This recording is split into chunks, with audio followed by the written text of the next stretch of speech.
Here's your First Warn Weather Forecast First, sponsored by Anderson Collision Center. Visit driveanderson.com. Well, our temperatures have warmed up in a big way from where they were earlier today. Now sitting at 84 degrees in Rockford, 81 in Freeport, 85 in Sterling, and 83 in Rochelle. You're also starting to notice that humidity go up too as that warm front begins to move closer to us. Now what that'll do is help increase a little more instability in the environment and allow some showers and thunderstorms to develop. While we've got dry skies for now, we're really watching this line continue to expand and grow, in fact, in strength. The number of severe thunderstorm warnings and now tornado warnings that have been issued with those thunderstorms. This will continue to move to the east as we go through the next couple of hours, and with that we do have that isolated risk for a strong storm or two, especially west of I-39.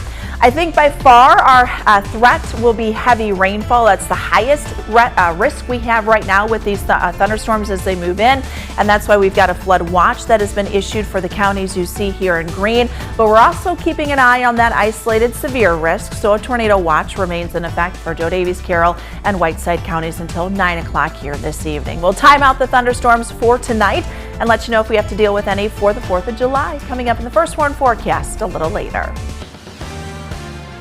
A Beloit police officer is cleared of any wrongdoing. An investigation reveals the moments that led up to a deadly shooting. Plus, fighting a false viral claim, why doctors say you should be applying sunscreen.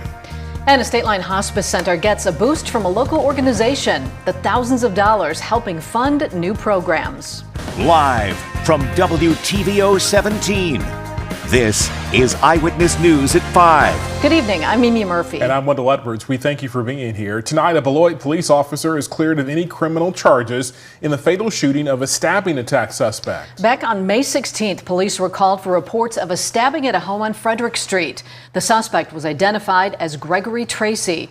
Officers say Tracy was inside holding 2 large knives and covered in blood. The victim was able to get out with over 40 stab wounds to her body. Tracy told police his 2 grandchildren were in the home. Officers say Tracy looked ready to attack them, so Officer Cole Gilley fired several shots. Tracy died on the scene. Police say there were no children in the house. The woman was flown to a Madison hospital in critical condition. After reviewing reports, the Rock County District Attorney concluded Officer Gilley acted lawfully in order to protect the lives of children he believed to be in danger. Back in December of 2021, Rockford police were called to an apartment building on South 2nd Street. There, they found Robert Bingenheimer lying in the building's entrance. Officers say he was shot during an altercation with another man. Bingenheimer later died. Detectives identified Fulton as the suspected shooter. Fulton's currently being held in the Cook County Jail on unrelated charges. The Chicago man Marnell Fulton is also charged with first-degree murder and being an armed habitual criminal. A Rockford family is without a home tonight after it caught fire. A little before noon today, Rockford Fire arrived at this house on North Church Street. There, firefighters found flames coming from the 1st and 2nd floor of the 2-story home. No estimation was given for damages, but the people who lived there were not allowed back in because of smoke and fire damage. Residents are going to be assisted by the Red Cross. As of right now, there was no injuries to firefighters or to civilians. Just the residents will be displaced. That'll be the big thing. Cause of that fire is under investigation. Summer is here, and that means more time outside, and for many, it also means it's time to start applying more sunscreen. But some claims on the internet say sunscreen could cause cancer, not prevent it. Eyewitness News reporter Blake Dietz, though, spoke with local dermatologists today, and Blake, they say these claims are simply not true. Yeah, Wendell, Mimi, medical professionals say sunscreen is a safe and easy way to take care of your health. However, some social media influencers are now putting that into question, claiming some sunscreens contain carcinogens.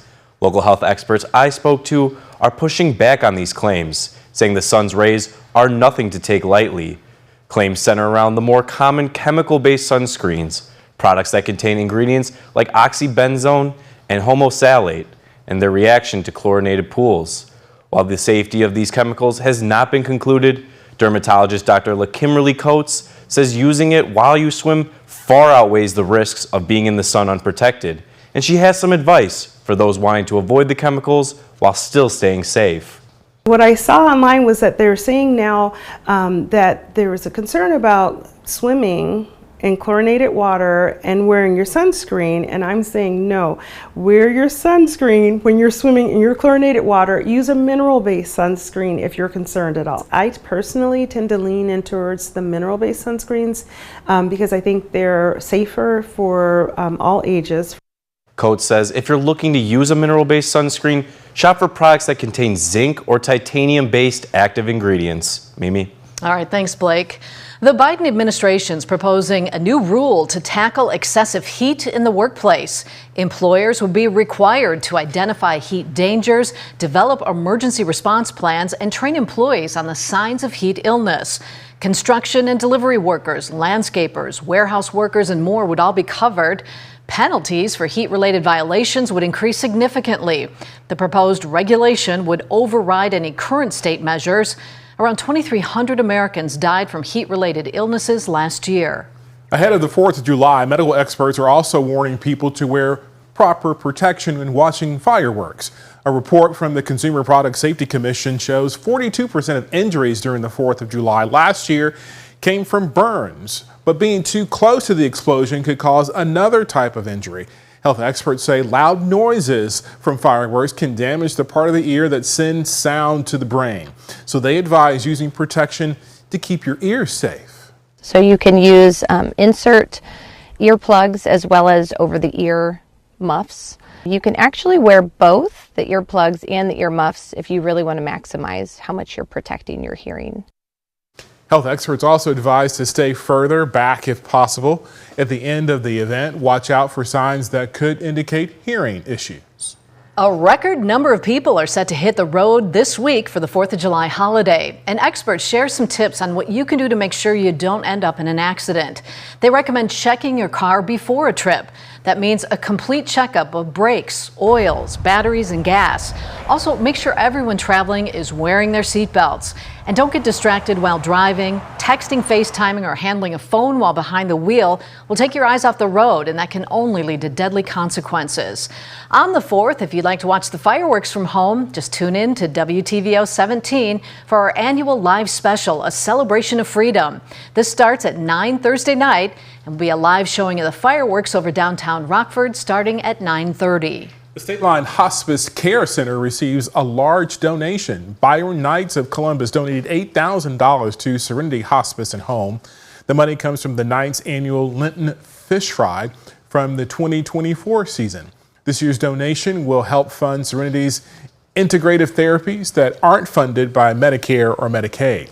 The center CEO says this help from the community allows them to give that extra level of care. We struggled financially when we first opened, but over the years, with donations that we've received from our community and fundraisers we've had on our own, we're able to provide care for patients who need care in, like if they have nausea, vomiting, symptoms that are out of control in their home, they can come to Serenity Home and receive 24-hour care.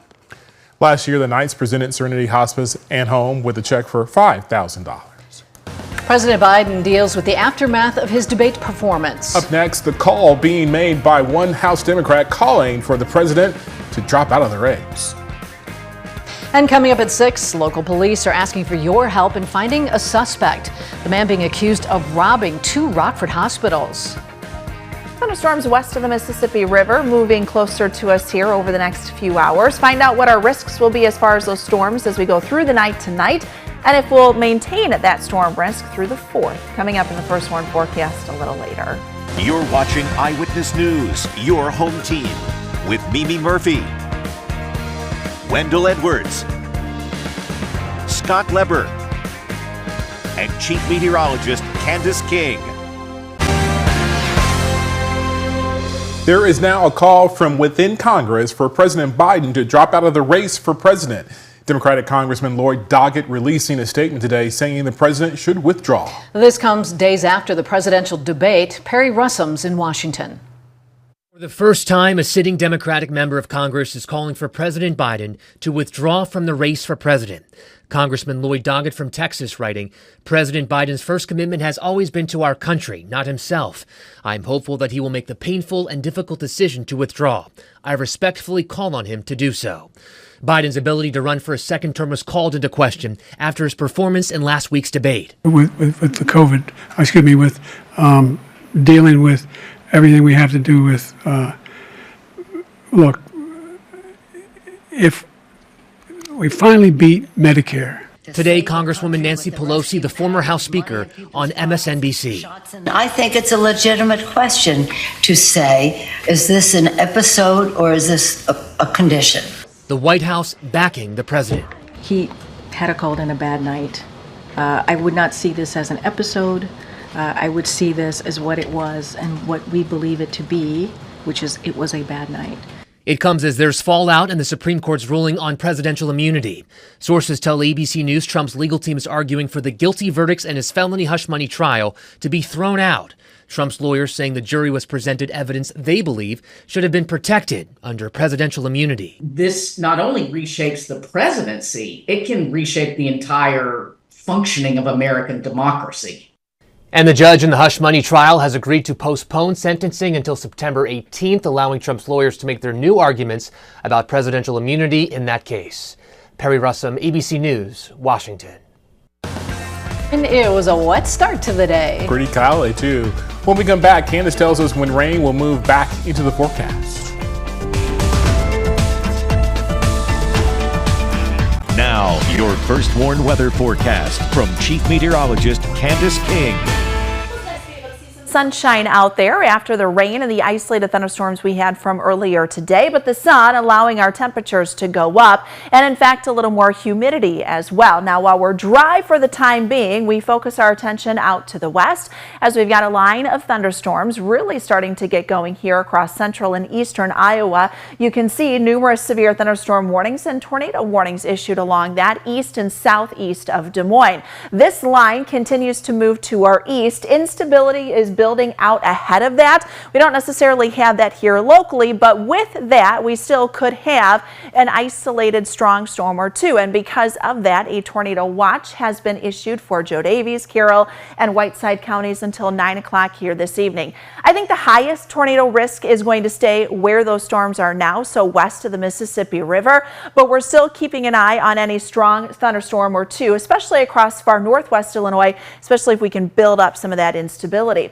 But with an increase in moisture, I think heavy rainfall becomes our biggest threat. And because of that, a flood watch has been issued for Greene County and southwest Wisconsin, as well as for Stevenson, Joe Davies, Carroll, and Whiteside counties. And this will run until early tomorrow. Rainfall totals ranging anywhere from 1 to 2 inches will be possible in those locations. And then rainfall amounts will taper off the further east you get. In fact, the highest risk for any strong storm or two, or heavy rain threat for that matter, likely to stay just to the west here of the I-39 corridor. So let's time out these thunderstorms because as we near the 5:30 hour, those will be kind of working closer to us. Between 6 and 7:30, I think that line will continue to press to the east. Notice with that, this is where we could have some of those stronger wind gusts associated with that. So we still do have an isolated strong to severe threat here through this evening with that line as it passes through, but that threat will diminish or at least go down as the storms move a little further to the east.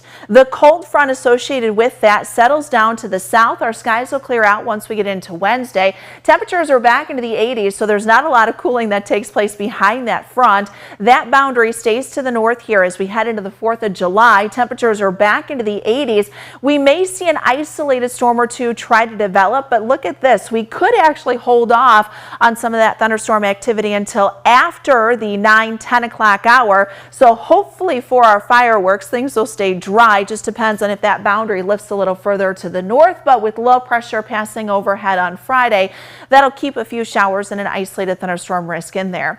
Our temperatures have gone up in a big way from where they were just a few hours ago. We're at 84 now in Rockford, 83 in Rochelle, 85 in Sterling. Dew point numbers have also gone up. So it feels a bit muggy out there, and that muggy feeling is something that'll stick with us these next couple of days. 82 for our weather watcher Terry in Genoa, had just a little under 1/10 of an inch of rain from what we had this morning. We jump ahead here to our 4th of July to Thursday. Notice the storm threat to the south and then to the west. That's tied into an area of low pressure and that stationary front to our south, and then kind of this elongated area of low pressure. That's what you see by this dashed black line. That's a surface trough over Iowa. So again, highest to our west and south with those storm chances, but still going to hold on to that isolated risk at least through the afternoon. But I think we'll see plenty of dry time as we head throughout that time frame. Temperatures tonight will only drop down into the 70s. Tomorrow we're back into the 80s. We'll keep those lower 80s here as we head into the weekends. Candace, thank you. Drew Collins is in next with sports. He'll tell us about the Chicago Bulls and if they'll re-sign DeMar DeRozan. And how the Bears will have some tough decisions to make before spring training. Now sports with Drew Collins. The NFL spring training camp is just a few weeks away. The Chicago Bears have a couple of decisions to make with a few players that they will have to decide to trade, release, or keep. One of those players is running back Khalil Herbert. The Bears signed Pro Bowler DeAndre Swift from the Eagles this offseason. With the addition of Swift teamed up with power back Roshan Johnson, it questions whether Herbert will be in Chicago come preseason. Herbert on most teams across the league is a running back 1 or even a great running back 2. He's had over 1,700 yards in the last 3 seasons with the Bears and nearly averaged 5 yards per carry. No matter what decision the Bears make, that running back room will be very solid to help Caleb Williams. And there's been a lot of moves in the NBA free agency period, but we still await the choice of DeMar DeRozan and if he decides to re-sign or to head to a new team. DeMar averaged 24 points a game for the Bulls last season, but he does turn 35 in just a few months. Many teams, including LeBron and the Lakers and the Miami Heat, have expressed interest in DeMar, but he could return back to the Bulls. And the Cubs look to bounce back against the Phillies at home tonight. Hayden Wesneski starts on the mound for the Cubs. And you might want to note the Phillies will not have Bryce Harper tonight, and maybe for the whole series, as he's on a 10-day IL with a hamstring injury. First pitch is at 7:05. And we'll see if the White Sox can keep the bats hot as they travel to Cleveland to face the Guardians. First pitch is a few moments away at 5:40 at Progressive Field. And the Rockies host the Brew Crew in Game 2 of the series. Rockies won last night, and the Brewers look to bounce back. This one will start at 7:40. And the Sky tip-off in a couple minutes against the Atlanta Dream. The Sky are on a 2-game skid, but they are favored to win this one on the road. Tip-off is at 6 p.m. That's sports. We'll be right back. It looks like we could get some showers, especially to our northwest. Yeah, we've got a couple of thunderstorms we're keeping an eye on back in Iowa. There have actually been quite a few severe thunderstorm warnings and even some tornado warnings east and southeast of Des Moines, but I think as that line progresses further to the east, it'll weaken. Now, we may start to see instability increase a little just across the Mississippi River, across northwest Illinois. So with that, there is still that isolated severe risk, and I think the highest threat will be west of I-39. So the storms will continue to weaken as they move a little further to the east. So we'll keep our eyes for that. Wind would be a big concern. And then heavy rainfall. I think that's the highest threat really with any thunderstorm that comes in, is rainfall totals, especially across northwest Illinois, could end up in between 1 to 2 inches of rainfall. So there is a flood watch out for Stevenson, Joe Davies, Carroll, and Whiteside counties, and Greene County too in Wisconsin. 86 for tomorrow. We are dry. Just an isolated thunderstorm chance there for Thursday. Okay. Thanks, Candace. Thanks for watching. See you at 6.